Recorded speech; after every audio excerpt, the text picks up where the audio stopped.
Hi, this is Rankin Roger from The Beat, and I just want you to know that when I want to listen to the best ska in town, I always listen to Chris Watts.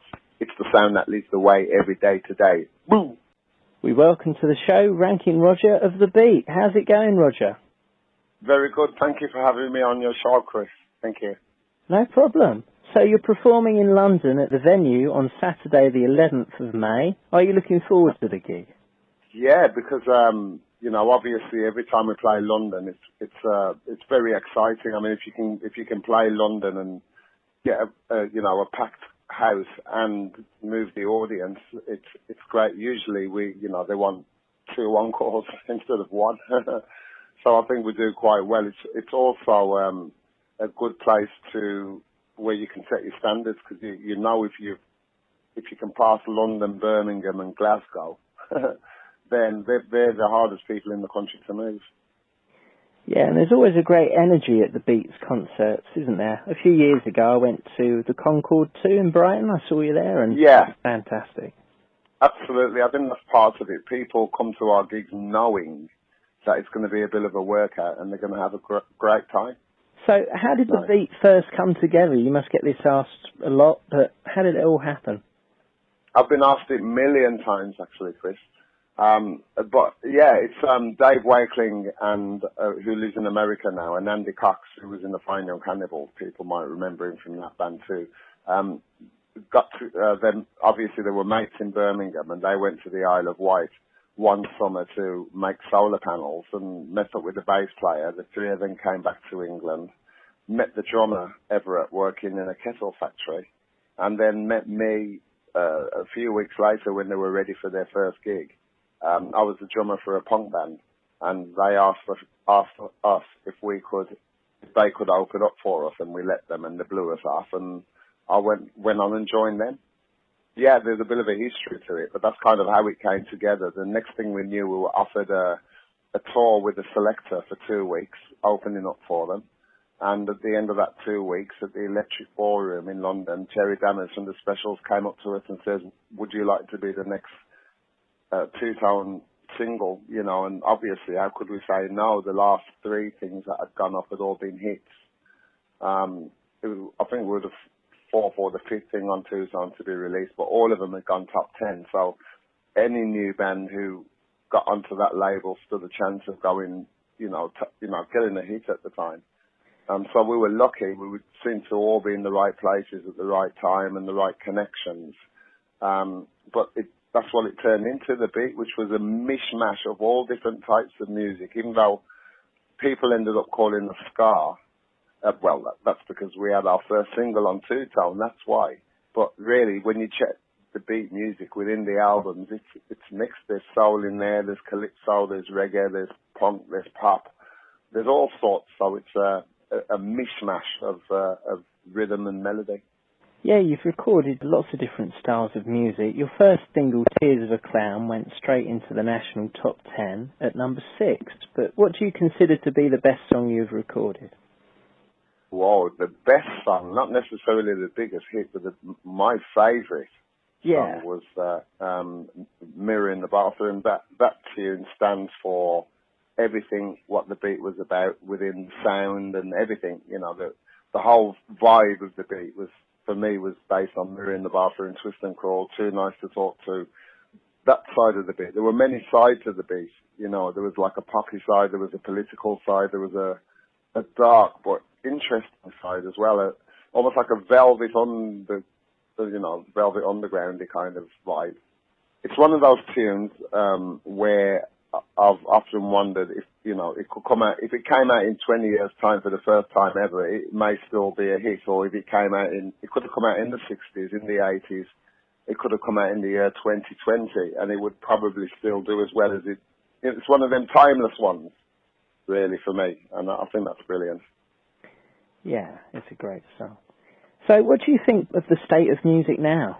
Well, the state of music and the state of the music business are 2 different things. And I think that the state of the music business is awful at the moment and really does need some kind of rescue. New bands especially need proper ways of getting their material on the radio or out there for people to know it's out there, to buy it in the first place. You've seen all that go down. We did need the record company, but as far as that side of it goes, a lot of bands are doing it by themselves. They're selling from their websites and they're going out and doing everything themselves, and then the bigger company wants to sign them afterwards. So it seems like if you can help yourself, the record companies can see you're cheap to keep, if you like, so they're willing to put money into it because they can see you're already self-propelled. As far as, I mean, that's the only solution I can think to the kind of recession in the music business as we know it, because all the companies have merged together because they've had to. Before, in the 80s, we had, 30 different record companies, 40 different record companies you could go to, and now there's 2 or 3. Only a few, yeah. So that's how much that's changed, and they've had to merge it in order to survive. So so therefore the business has shrunk a bit. But as far as the music's going, I think British music is still very healthy, and the fact that when I listen to stuff today that's on the radio, it just reminds me of what we were trying to do 30 years ago. We were trying to merge different styles of music together to create a new style, and this is what people seem to be doing today. A lot of people are into the dubstep thing, and I think that's cool, but it can't survive on its own. I think merging it with different things, or merging different things with it, you'll get further. So that's my way of looking at it, is the way through the music business nowadays is to merge the different styles together and create a new style. And that way, as long as it's danceable, it should do all right. And catchy. Yes, and danceable and catchy. Of course, you got, rhythm and melody, the most important things, within the tune. What you have to remember is that, during the 70s and the 80s, gigging and people coming to shows was quite popular. Then we had the recession, and then we went into the 90s, and then it all went into, the mid-80s, late 80s, it all went into raves and stuff. Then it was the birth of the DJ, and, the bands, you couldn't see a band anywhere because everybody wanted to see DJs. Yeah. But now, it's kind of like people want to see the band again. And over the last 2 or 3 years, I've seen, an increase in bands playing live. Yes, live music is alive, well and kicking. But you see, you have to remember there was a time when, because the venues weren't needed anymore, because everybody wanted to be a DJ instead of a musician, a lot of the venues closed down. So that, obviously there was no use for them for live music because there weren't that many live bands anymore for a while. And it seems so. I don't know if you remember that yourself, but, now it's building up again, and there is the need for venues, but some of them have stayed open and new ones are opening up. So I think, they are on the increase again, and they have to be. And so are festivals as well. I mean, the amount of festivals which happen in England every year now is phenomenal. Yeah, definitely. And you're going to be at quite a few festivals, aren't you, The Beat? Yeah, we are. I know we're doing Strummer Camp, and we're doing Glastonbury, and there's a few in there. I shouldn't know them all really, but we're doing some in, abroad as well. We're doing one in Holland, another one in Italy. Yeah, that's Bologna, isn't it? The one in Italy. That's right. Yes. I'm glad you pronounced it properly because I would have said it wrong. Bologna. People love our vibe because, we come to make the people smile, I guess, at the end of the day. And, regardless of what we're singing, the music is the thing, and the vibe is the thing that gets the people, I think, at the end of the day. Like, they can move to it and they can feel part of it. Yeah. Who are some of your favourite reggae ska artists, you would say? Well, obviously, when it comes to ska, you've got to put Prince Buster at the top of the ladder because he was responsible for, a lot of influences on a lot of ska bands that are, even up and coming today, so he was the king of ska, and for me, still is in many ways.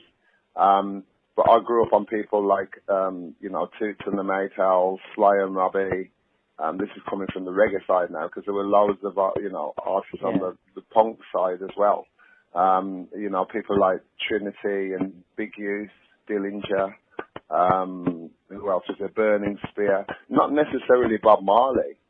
I wasn't necessarily a Bob Marley fan. I used to listen to the more underground and, the more underground reggae. He was more like commercial reggae, but for the masses. But regardless, I still respect what Bob Marley did, because he's the one who got the furthest and got through to the masses, where, as I guess the other guys remain kind of underground and are still in that little pocket, but it helps. It's all helps. It's conscious music, and it's potentially made me the kind of person I am, to try and remain grounded, honest and real about things.